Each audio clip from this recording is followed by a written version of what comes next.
Conta um Conto apresenta, da série Doctor Who, escrito por Neil Gaiman, Hora Nenhuma. Narração, Marcelo Fávaro. Capítulo 1.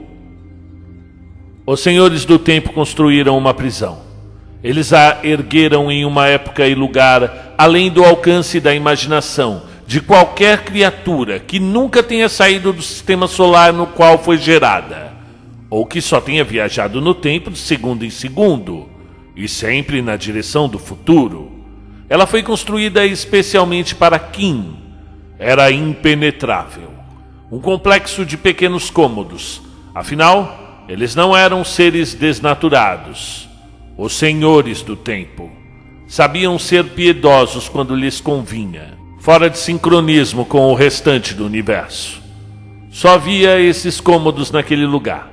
O intervalo entre microsegundos era de um gênero que não podia ser transposto. Na prática, os aposentos se tornaram um universo em si mesmos, do tipo que pegava emprestados luz, calor e gravidade do restante da criação, sempre uma fração de instante além. O Kim rondava pelos quartos, paciente e imortal, e sempre à espera. Ele estava à espera de uma pergunta, e poderia esperar até o fim dos tempos. Mas quando chegasse o final dos tempos, o Kim não o presenciaria, aprisionado no micro-momento afastado do tempo. Os Senhores do Tempo mantinham a prisão com o auxílio de enormes motores construídos no coração de buracos negros, inalcançáveis. Ninguém além dos próprios Senhores do Tempo conseguiria chegar até eles. Os vários motores eram à prova de falhas. Nada jamais poderia dar errado. Enquanto os Senhores do Tempo existissem, o Kim permaneceria em sua prisão e o universo estaria salvo. Assim era e assim sempre seria. E se algo desse errado, os Senhores do Tempo saberiam. Mesmo na inconcebível hipótese de um dos motores falhar, alarmes soariam em Gallifrey muito antes da prisão de Kim voltar ao nosso tempo e ao nosso universo. Os Senhores do Tempo haviam se preparado para tudo. Eles haviam se preparado para tudo, menos para a possibilidade de um dia não haver mais Senhores do Tempo, nem Gallifrey. Nada de Senhores do Tempo no universo, exceto por um. Então, quando um tremor abalou as estruturas da prisão e ela desmoronou, como se atingida por um terremoto, lançando o Kim ao chão, e quando o Kim ergueu os olhos de sua prisão e viu a luz das galáxias e dos sóis lá no alto, sem bloqueios nem filtros, e percebeu que havia retornado ao universo, soube que seria apenas uma questão de tempo até que a pergunta fosse feita novamente. E porque o Kim era meticuloso, fez um balanço do universo em que se encontrava. Não pensou em vingança. Aquilo não era da sua natureza. Ele queria o que sempre desejou. E, além do mais, ainda restava um Senhor do Tempo no universo. O Kim precisava dar um jeito naquilo.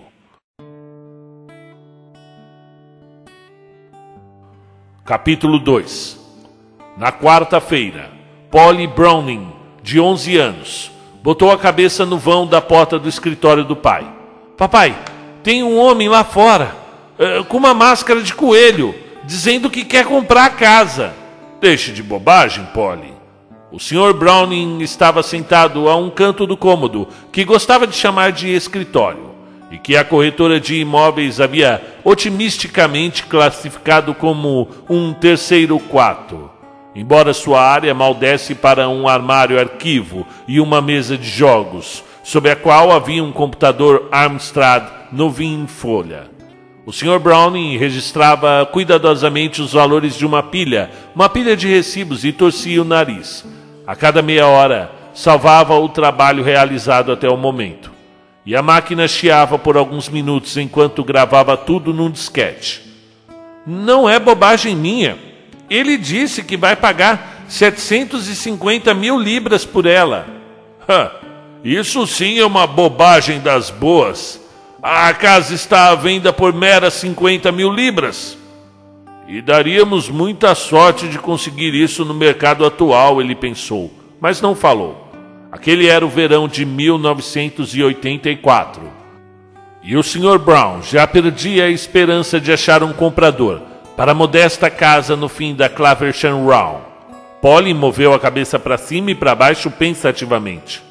Acho que o senhor devia ir lá falar com ele. O Sr. Browning deu de ombros.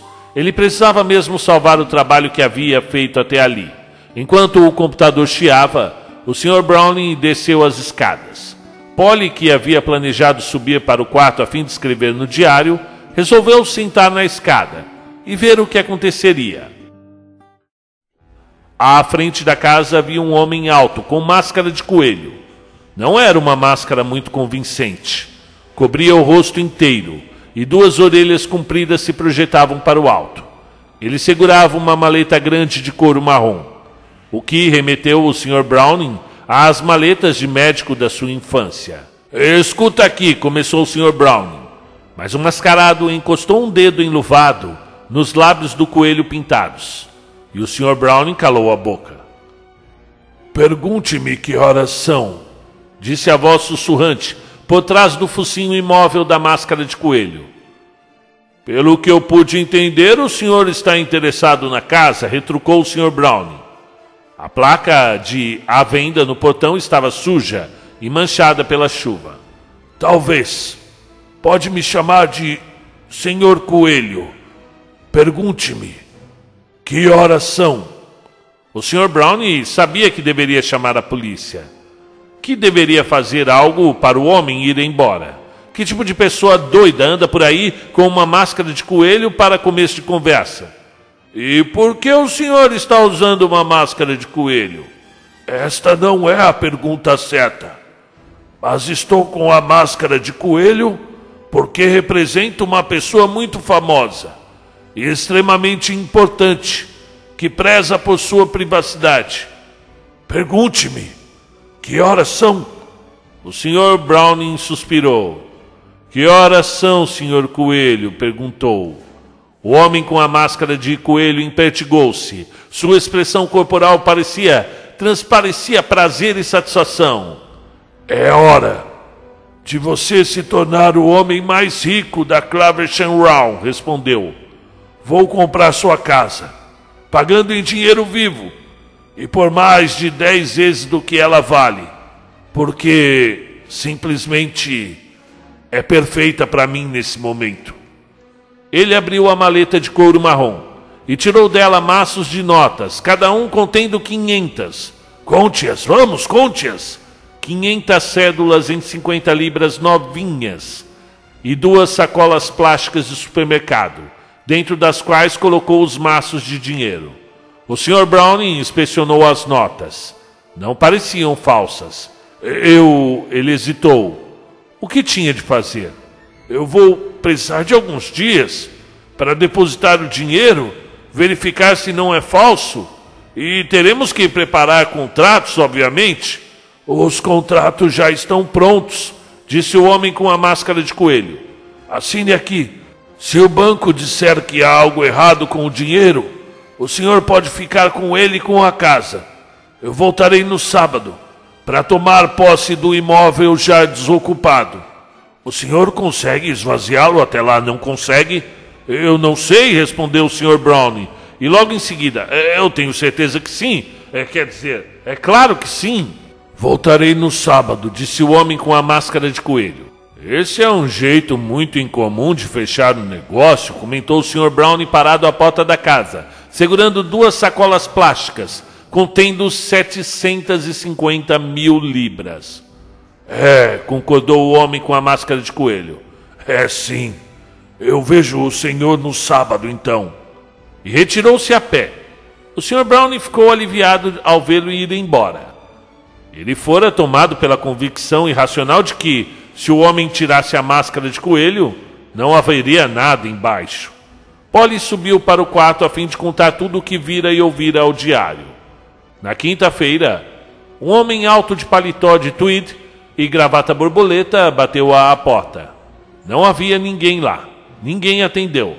E depois de dar a volta ao redor da casa, foi embora. No sábado, o Sr. Browning parou no meio da cozinha vazia. Ele havia depositado o dinheiro sem maiores problemas, o que eliminara todas as suas dívidas.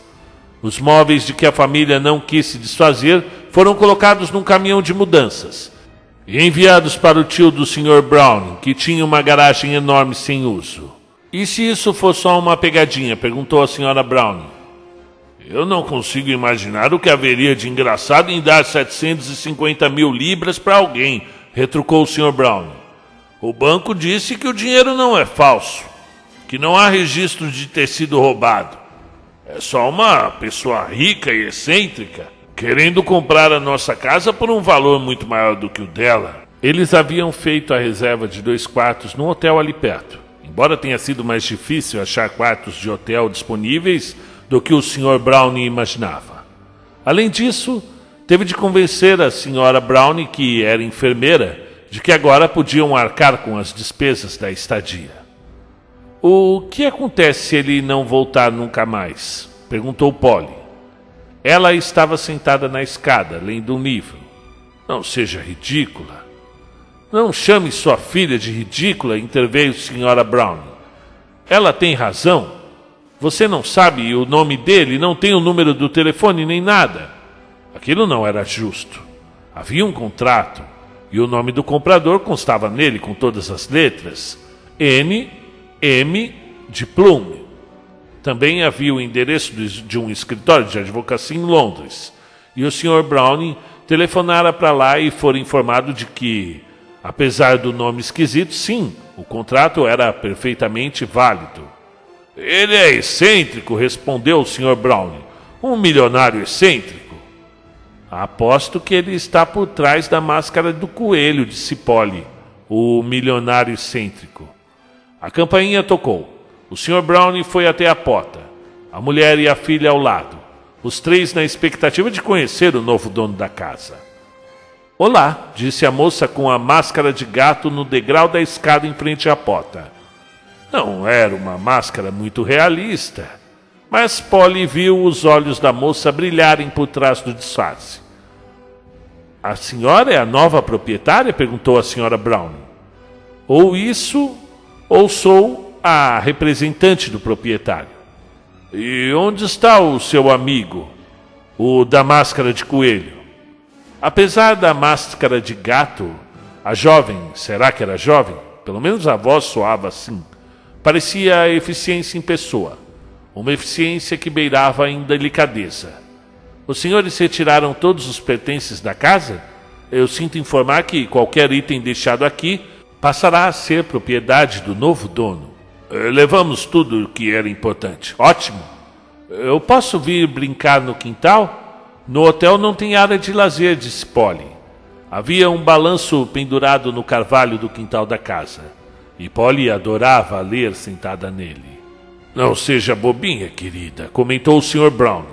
Nós compraremos uma casa nova e você terá um quintal com balanços. Eu vou pendurar vários balanços novos para você. A moça com máscara de gato agachou-se. Eu sou a senhora Gato. Pergunte-me que horas são, Polly. Polly assentiu com a cabeça. Que horas são, senhora Gato? Hora de você e sua família irem embora daqui, sem olhar para trás, respondeu a senhora Gato. Mas foi delicado ao falar. Polly acenou um adeus para a moça com a máscara de gato, ao chegar ao fim da trilha de pedras do terreno.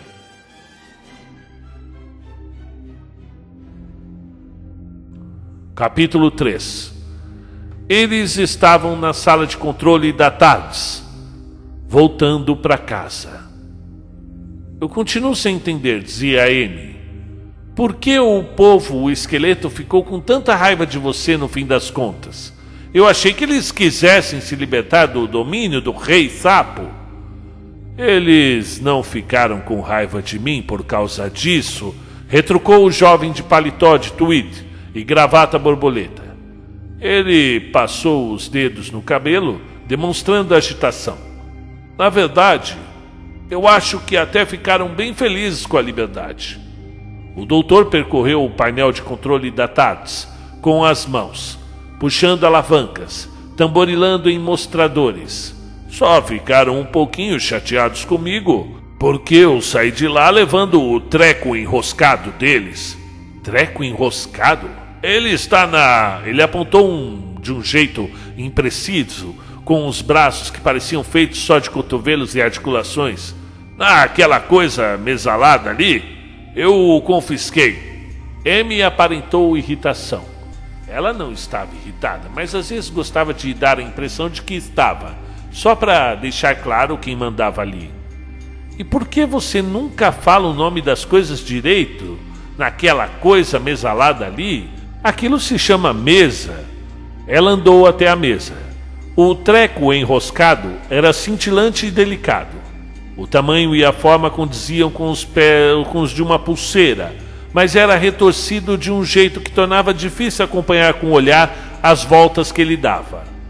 Sério? Ah, bom. Ele pareceu ficar satisfeito. Eu vou me lembrar disso. Amy pegou o treco enroscado. Era frio e muito mais pesado do que aparentava. E por que você confiscou isso? E por que raios está usando o verbo confiscar? Isso é tipo o que os professores fazem quando você leva para a escola uma coisa que não deveria ter levado. A minha amiga Mels bateu o recorde de coisas confiscadas na escola. Uma noite ela fez Rory e eu criarmos um tumulto enquanto ela arrombava o armário de material da professora da escola, onde as coisas dela estavam guardadas. A Mels teve que passar pelo telhado para entrar na janela pelo banheiro dos professores.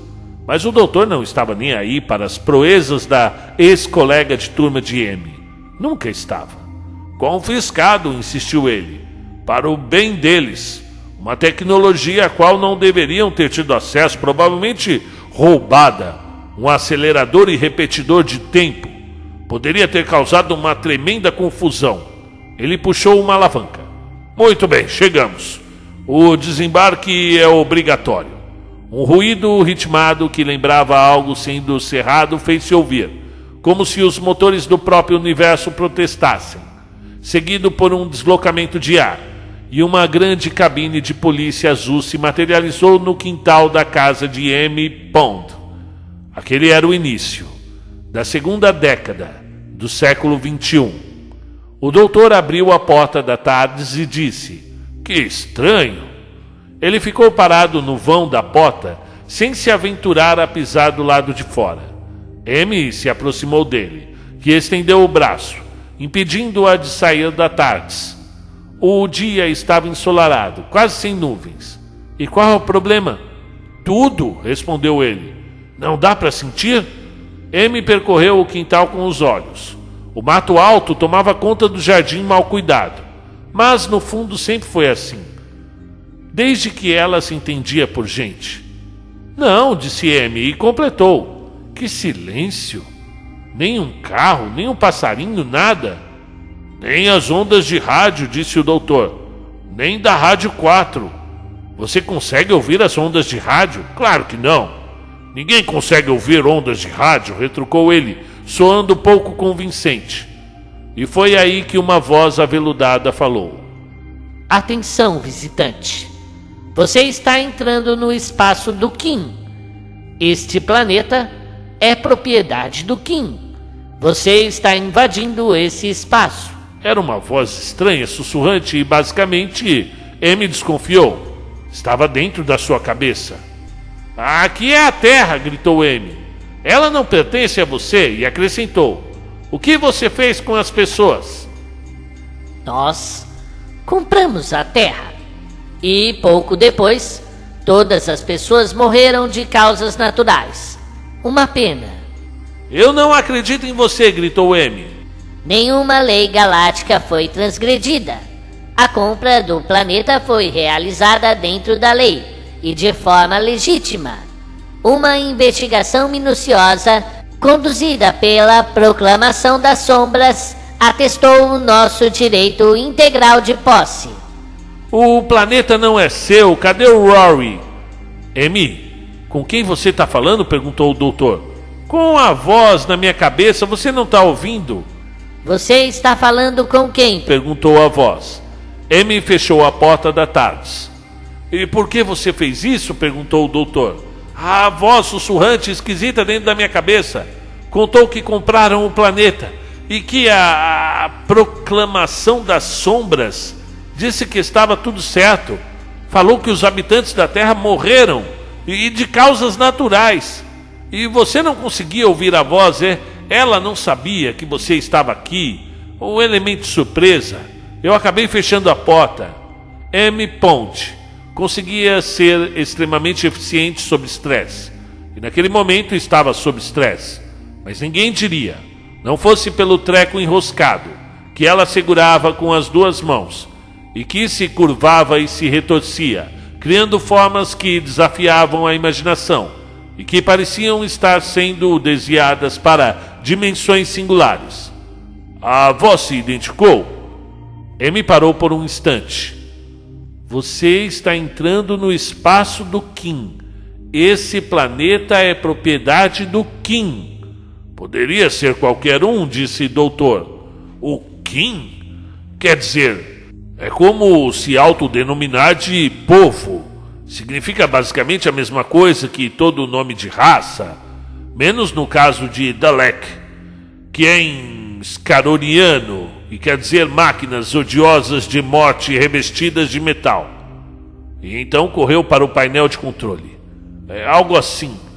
Não acontece de um dia para o outro. As pessoas simplesmente não morrem em massa. Estamos em 2010, o que significa que fizeram alguma coisa com Rory. Significa que fizeram alguma coisa com todo mundo. Ele digitou várias letras num teclado de máquina de escrever antiga, e uma série de padrões percorreu a tela do monitor pendurado acima do controle da TARDIS. Eu não ouvia o que a voz dizia. Ela não me escutava. Você conseguia ouvir a nós dois. Transmissão telepática limitada, mas apenas em frequências humanas. Verão de 84. Esse é o ponto de divergência. 1984. Suas mãos começaram a virar, torcer e mover alavancas, bombas de ar, interruptores e algo pequeno que fez plim. Cadê o Rory? Eu quero ver o Rory e quero agora, exigiu M quando a TARDIS deu uma guinada pelo espaço-tempo. O doutor só tinha visto o noivo dela, Rory Williams, uma vez, e por breves instantes. M desconfiava que o doutor não entendia o que ela vira em Rory. Às vezes nem ela tinha muita certeza do que vira nele. Mas de uma coisa ela tinha certeza. Ninguém lhe tiraria o noivo daquele jeito. Boa pergunta. Cadê o Rory? Além disso, onde estão os outros 7 bilhões de pessoas? Perguntou ele. Eu quero ver o meu Rory. Bem, onde quer que o restante das pessoas esteja, ele também está. E você deveria estar com eles. Se eu fosse chutar, diria que nenhum de vocês sequer chegou a nascer.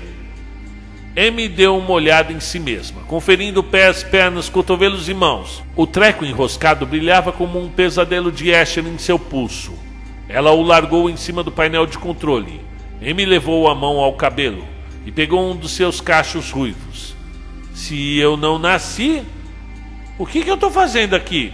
Você é um nexo temporal independente, cronossinclasticamente estabelecido como um inverso. Ele viu a expressão no rosto dela e parou. O que você está tentando me dizer é que é temporalístico esquisitístico, né? É, respondeu ele sério. Eu acho que estou. Certo, chegamos. Ele ajeitou a gravata borboleta com movimentos precisos e depois inclinou-a para o lado de um jeito casual despojado. Mas, doutor, a raça humana não se extinguiu em 1984. Nova linha do tempo. Um paradoxo. E você é o paradoutor? Não, só o doutor. Ele alinhou a gravata borboleta na posição original e endireitou a coluna. Tem alguma coisa muito familiar nisso tudo. O quê? Eu não sei. King. Fico pensando em máscaras. Quem usa máscaras? Ladrões de banco? Não. Pessoas muito feias? Também não. Halloween? As pessoas usam máscaras no Halloween. Sim, elas usam. Ele abriu os braços de satisfação. Então isso é importante? Nem um pouco. Mas é verdade, certo. Grande divergência do fluxo temporal. E não é possível tomar posse de um planeta de nível 5 de um jeito que satisfaça a proclamação das sombras, a menos que o quê? O doutor parou de se mexer. Mordeu o lábio inferior. Eles não ousariam, disse. Não ousariam o quê, doutor? Eles não poderiam. Quer dizer, isso seria totalmente... Amy jogou o cabelo para trás e fez o melhor que pôde para manter a calma. Gritar com o doutor nunca funcionava, a não ser que funcionasse. Totalmente o quê? Totalmente impossível. Não é possível tomar posse de um planeta de nível 5, a menos que isso seja feito de uma forma legítima. Alguma coisa no painel de controle da TARDIS rodopiou. E outra vez, plim! Chegamos! É o Nexo, venha! Vamos explorar o ano de 1984. Você está adorando isso, disse Amy. O meu planeta inteirinho foi tomado por uma voz misteriosa. As pessoas se extinguiram. Rory já era. E você adorando tudo isso. Não estou, respondeu o doutor, se esforçando muito para não deixar transparecer o quanto amava aquilo.